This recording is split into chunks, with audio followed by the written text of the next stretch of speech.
5 minute का video और आपके हाथ में जॉब।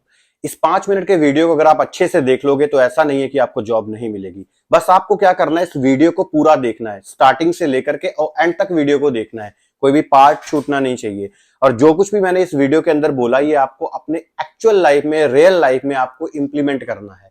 अगर आप इंप्लीमेंट करते हैं, वीडियो को स्टार्टिंग से लेकर एंड तक देखते हैं, अगर आपको जॉब नहीं मिलती तो आप मुझे कमेंट बॉक्स में आके गालियां भी दे सकते हैं, इसमें कोई शक नहीं।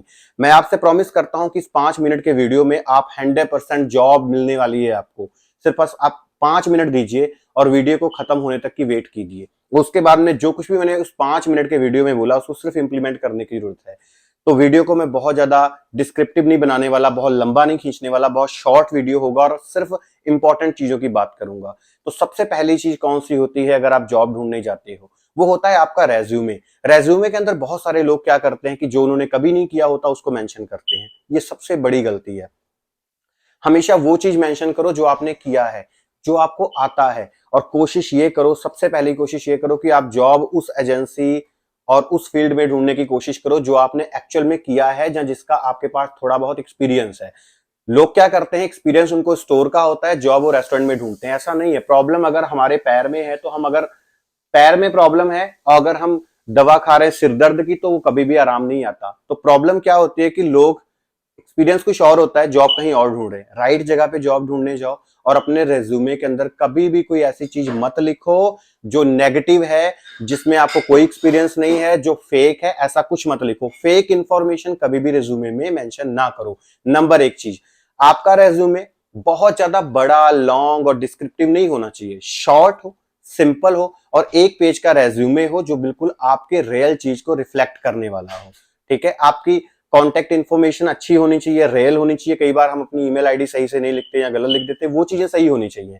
लेकिन कभी भी कोई डिस्क्रिप्टिव बनाने की जरूरत नहीं है। आपकी डिस्क्रिप्शन से उसको एजेंसी को कोई लेना देना नहीं होता, केवल आपकी रियलिटी को लेना देना होता है।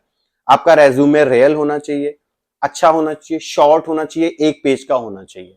नंबर दो चीज जो सबसे ज्यादा इंपॉर्टेंट होती है अगर आप कहीं जॉब ढूंढने जा रहे हो, और उसे हम कहते हैं प्रेजेंटेशन। अगर आप किसी एजेंसी में जा रहे हो जॉब ढूंढने के लिए और अपने रिज्यूमे दे रहे हो, तो वहां पे आपकी प्रेजेंटेशन बहुत मैटर करती है। कुछ लोग क्या करते हैं, इमोशनल टच देते हैं कि भाई मेरे यहाँ कोई किसी की डेथ हो गई, या फिर इमोशनल टच देते हैं, मैं तो लोन लेके आया, मैं एजुकेशन। ऐसी एक्टिंग करने से कभी भी किसी हालत में जॉब नहीं मिलती। बहुत रेयर है कि आपको कोई बंदा इमोशनल होकर के आपको जॉब दे दे, तो वो डिफरेंट चीज है, मैं उसकी प्रॉमिस नहीं करता। लेकिन अगर मेरे पास कोई ऐसा बंदा आएगा, मैं तो कभी जॉब नहीं दूंगा। और मोस्ट ऑफ एजेंसीज या कंपनीज जॉब नहीं देती अगर आप वहां पे इमोशनल होते हो। पहली चीज अपने दिमाग से निकाल दो, कभी भी इमोशनल होकर जॉब ढूंढने नहीं जाना। कहीं भी रिज्यूमे दे रहे हो तो वहां पे इमोशनल स्टोरी, कहानी बनाने की कोई भी जरूरत नहीं है, और ना ही उसका कोई बहुत बड़ा इफेक्ट जो है आगे पड़ता है, बल्कि आपकी नेगेटिविटी सामने आती है।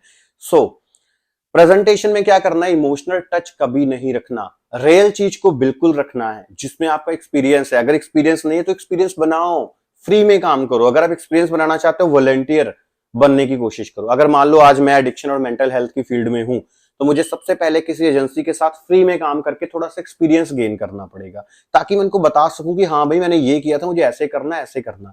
सो वॉलंटियरिज्म बड़ा इंपॉर्टेंट है। इससे तो एक आप तो अच्छा काम करोगे, वॉलंटियर होंगे, साथ साथ आपका एक अच्छा एक्सपीरियंस बनेगा उसके बेस के ऊपर। सो सबसे पहले आप अपना एक्सपीरियंस बनाओ, रियलिटी लिखा आपने। उसके बाद में जब आप प्रेजेंट कर रहे हो तो वहां पे जॉब कभी भी मांगने के लिए मत जाना। जब भी आप जॉब ढूंढने जा रहे हो, हमेशा ये बताना कि मेरे अंदर ये है, जो आप कर रहे हो मुझे वो करना आता है। ठीक है। आपका प्रेजेंटेशन अच्छा होना चाहिए। सपोज मैं एक रेस्टोरेंट में जा रहा हूं, तो मैं रेस्टोरेंट से जाने से पहले मुझे क्या करना है, सबसे पहले उस रेस्टोरेंट के बारे में जानना है कि वो कौन कौन से आइटम बनाते हैं या कौन कौन से प्रोडक्ट वहां पे होते हैं। तो उनकी मैं अच्छे से रिसर्च करूंगा, उनकी प्रैक्टिस करूंगा, उनको बनाने की कोशिश करूंगा, और फिर मैं वहां पे जाके बोलूंगा, मान लो बर्गर है, मुझे बर्गर ऐसा बनाना आता है, मैं ऐसे ही बना लेता हूँ, बर्गर बहुत अच्छा है। बर्गर बनाना कोई बहुत डिफिकल्ट काम मेरे लिए नहीं है, क्योंकि मेरा एक्सपीरियंस है, मेरी स्टडी इससे रिलेटेड है। तो मैं तो बर्गर आसानी से बना सकता हूँ, इसमें ये मॉडिफिकेशन करके और अच्छा और टेस्टी बना सकता हूँ। जब ऐसी बातें आप करते हो ना अपनी प्रेजेंटेशन में, तो जो मैनेजर या सुपरवाइजर या एचआर टीम होती है, वो हमेशा इस चीजों को दिमाग में रखते हैं कि हाँ ये बंदा हमसे जॉब नहीं मांग रहा, बल्कि अपनी क्वालिटीज बता रहा है, अपनी स्किल बता रहा है, और अपनी लर्निंग को बता रहा है कि उसको ये चीजें आती हैं। तो कभी भी जॉब ढूंढने जा रहे हो, ये मत बोलो I am looking for job. No, cut करो इसको। इंस्टेड ऑफ दैट ये बोलो कि मैं सुपरवाइजर से मिलने आया हूं, मैं मैनेजर से मिलने आया हूं, मैं एचआर टीम से मिलने आया हूं। और जब आप उनसे मिल रहे हो तो उनसे बोलो कि सर मुझे ये बनाना आता है और मैं इस तरीके से बनाता हूं, ये मेरा तरीका है बनाने का। अगर आप चाहें तो मुझे मौका दे सकते हैं, क्योंकि मैं भी जॉब ही ढूंढने आया था। अगर आप ऑफर देंगे तो that I will accept that. But उनको जॉब मुंह से निकालने से पहले उनको अपने स्किल के बारे में, अपनी अंडरस्टैंडिंग के बारे में, उस प्रोडक्ट को कैसे बनाया जाता है उसके बारे में बोलना है। सो प्रेजेंटेशन में इमोशनल टच नहीं देना, ठीक है। क्या करना है, उसकी जगह पर अपनी क्वालिटीज को रिप्रेजेंट करना है, ठीक है। ये चीजें हो गई। सो नंबर 1 चीज थी हमारा रेज्यूमे अच्छा होना चाहिए, नंबर 2 पे आपकी प्रेजेंटेशन अच्छी होनी चाहिए, और नंबर 3 जो सबसे ज्यादा इंपॉर्टेंट है वो है आपकी फील्ड। मान लो मेरी स्टडी की फील्ड है मेडिकल एडिक्शन और मेडिकल मतलब मेडिकल लाइन है, मान लो, ठीक है। मैं एडिक्शन की स्टडी की है, मैंने मेंटल हेल्थ की स्टडी की है, मैंने साइकोलॉजी की स्टडी की है, और मैं ये स्टडी करने के बाद में मैं जॉब कहां ढूंढने जा रहा हूं, स्टोर के अंदर जहां पे रिटेल का काम हो रहा है, ठीक है। मेरा कोई एक्सपीरियंस उसमें नहीं है, तो कितनी पॉसिबिलिटी होगी कि मुझे वहां जॉब मिले? तो पॉसिबिलिटी तब होगी अगर मैं किसी अपनी फील्ड में जाऊंगा, तो वहां पे पॉसिबिलिटी होगी 100 में से 80% और 90%। अगर मैं किसी दूसरी फील्ड में जॉब ढूंढने जाता हूं तो वहां पे सिर्फ 40% और 30% पॉसिबिलिटी होती है जॉब मिलने की। इसलिए सबसे पहला अप्रोच क्या होना चाहिए कि आप उस फील्ड में जॉब ढूंढने जाएं जिसका आपके पास एजुकेशन है और एक्सपीरियंस है, ठीक है। अगर आपको जॉब नहीं मिल रही है तो वेट मत करें, आप कोई वॉलंटियर काम करना स्टार्ट करें, वॉलंटियर बने, अपने कनेक्शन बनाए, रिलेशनशिप बनाए। ये बहुत ज्यादा इंपॉर्टेंट होती है। मैंने देखा कुछ, मैं एक छोटी सी कहानी बताता हूं। कुछ दिन पहले की बात, एक दोस्त मिला जिसको कनाडा आए हुए 8 महीने हो गए और अभी तक उसको जॉब नहीं मिली। रीजन क्या था? उस बंदे का रेज्यूमे देखा, 2 पेज का बड़ा रेज्यूमे, प्रेजेंटेशन देखी, वहां पे जाके रो रहा है, कहानियां बता रहा है, मैं लोन लेके, कोई बंदा उसको रख ही नहीं रहा। इमोशनल टच दे रहा है हर जगह पर, और इमोशनल कभी जॉब नहीं मिलती बल्कि नेगेटिविटी रिप्रेजेंट होती है। अब एक लास्ट पॉइंट जो सबसे ज्यादा इंपॉर्टेंट है, रेज्यूमे हो गया, प्रेजेंटेशन अच्छी हो गई, रियलिटी हो गई, आपने अपनी फील्ड में अप्लाई कर लिया। अब आ गई आपके इंटरव्यू की बारी। इंटरव्यू में क्या करते हैं लोग, जब भी उनसे एक्सपीरियंस पूछने की बात आती है कि आपका पुरानी जो भी आपने जॉब की थी उसका एक्सपीरियंस कैसा रहा, तो वहां पे ज्यादातर लोग मेंशन करते हैं कि वहां की जो सुपरवाइजर थी उसके साथ मेरी बनती नहीं थी, मेरी कोवर्कर मुझे गालियां देती थी, या फिर वहां पे ये नहीं था, वो नहीं था, ऐसा नहीं था, वैसा नहीं था, ऐसी कहानियां बताने की कोशिश करते हैं, ठीक है। इन चीजों को मेंशन करते हैं। कभी भी अगर आप कहीं जॉब ढूंढने जा रहे हो उसके इंटरव्यू के अंदर मिस्टेक मत करना, गलती मत करना। कभी भी किसी भी पुराने एम्प्लॉयर के साथ में अपने कनेक्शन को बैड नहीं बताना। ये मत बताना कि मेरा पिछले एम्प्लॉयर के साथ रिलेशनशिप खराब था। अगर आपने थोड़ी सी भी नेगेटिव बात कर दी तो बहुत बड़ा रिफ्लेक्शन लेके आएगी कि भाई इसकी वहां नहीं बनती थी, इसकी हमारे यहाँ कैसे बनेगी। सिंपल सी बात है, ठीक है। तो कभी भी अपने पुराने एम्प्लॉयर के बारे में कभी खराब मत बोलना, बल्कि सही बोलना कि यार मैं वहां पे बहुत अच्छा था, मेरा मन तो नहीं था कि मैं वहां से जॉब छोड़ूं, लेकिन एक बहुत बड़ा रीजन पड़ा जिस वजह से मुझे जॉब छोड़नी पड़ी। नंबर 1, रीलोकेशन, मेरी लोकेशन चेंज हो गई, इस वजह से मुझे जॉब छोड़नी पड़ी। नंबर 2, मेरे अंदर स्किल ज्यादा थी, मुझे ऐसा लग रहा था कि मुझे सैलरी कम मिल रही है। 2 चीज। नंबर 3, मेरी रिक्वायरमेंट ज्यादा थी, मुझे सैलरी मिल रही थी कम। बाकी वैसे वहां पे और कोई दिक्कत नहीं थी, मेरा मन तो नहीं था छोड़ने का।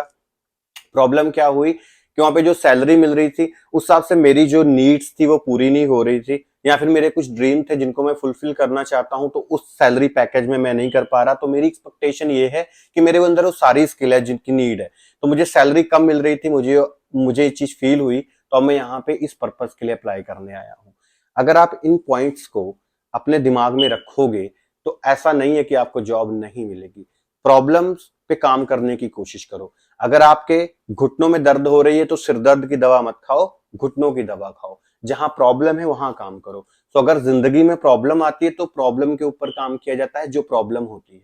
प्रॉब्लम ए हो, अब आप काम कर रहे हैं प्रॉब्लम नंबर डी पर, तो ऐसे कभी रिजल्ट नहीं निकलता। जहां प्रॉब्लम है काम भी वही करना है और उसके सोल्यूशन को ढूंढने की कोशिश करो। एक छोटी सी बात, कहते हैं प्रॉब्लम के बारे में सोचने पर, समस्याओं के बारे में सोचने पर बहाने मिलते हैं और समाधान के बारे में सोचने पर रास्ते मिलते हैं। तो जब भी कभी कोई प्रॉब्लम है तो उसको प्रॉब्लम प्रॉब्लम प्रॉब्लम डिस्कस मत करो, उसके सोल्यूशन के अंदर जाने की कोशिश करो, उसका सोल्यूशन ढूंढने की कोशिश करो। प्रॉब्लम है तो हल भी है। अब आप प्रॉब्लम को देखो, उसको कैसे मतलब आप सोल्यूशन कैसे दे सकते हैं, उसको रिजॉल्व कैसे कर सकते हैं, वो चीज निकालो अपने अंदर से।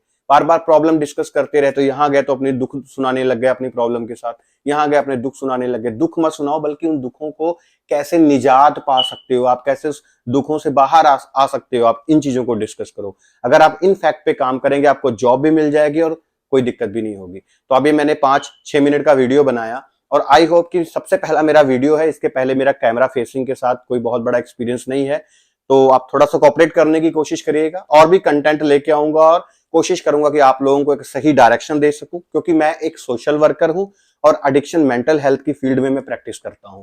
Thank you so much guys, कोशिश करूंगा कि कुछ बेहतर लेके आऊं।